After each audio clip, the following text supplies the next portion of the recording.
Guys, good morning. Naman tayo ngayon sa farm. Yan. So, bibisita tayo sa mga maisan. You know, maisan yan guys. Hanggang doon. So, ang maisan dito, sobra kasi nasa 2 hectares. Mais. Ito nyo, oh. Yan.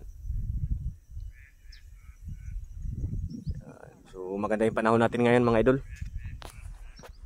Napakagandang panahon.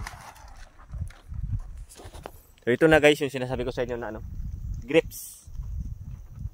So hindi na siya matagal. Medyo may nagapakita ng kunting bulaklak. Ito. Grapes farm. So try and error lang mga idol magtanim. Hindi pa naman dyan siya final kay sinusubok-subukan lang.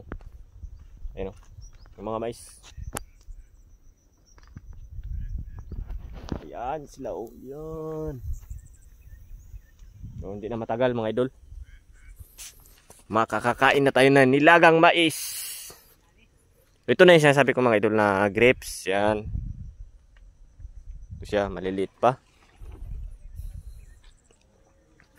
Tinabunan. Kasi baka masobran daw sa ano. Baka masobran sa lakas ng ulan. Tapos ito naman is talong. Tamo, may mais na, may talong pa. Oh.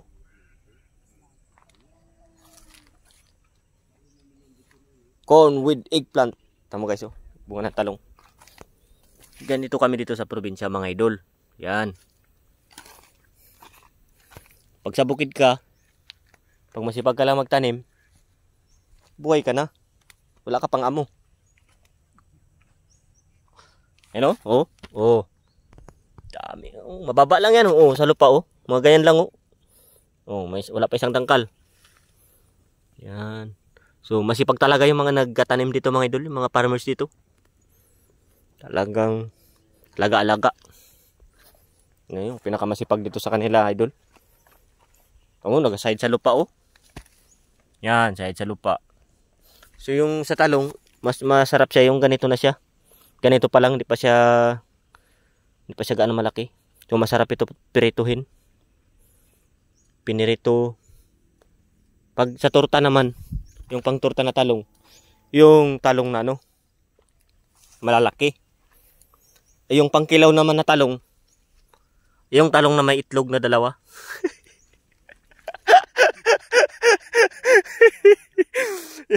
Yung talong na ano guys, yung talong na may kasamang itlog, pre. Kumbaga pre na itlog. Yun ang the best talaga. Okay, thank you for watching.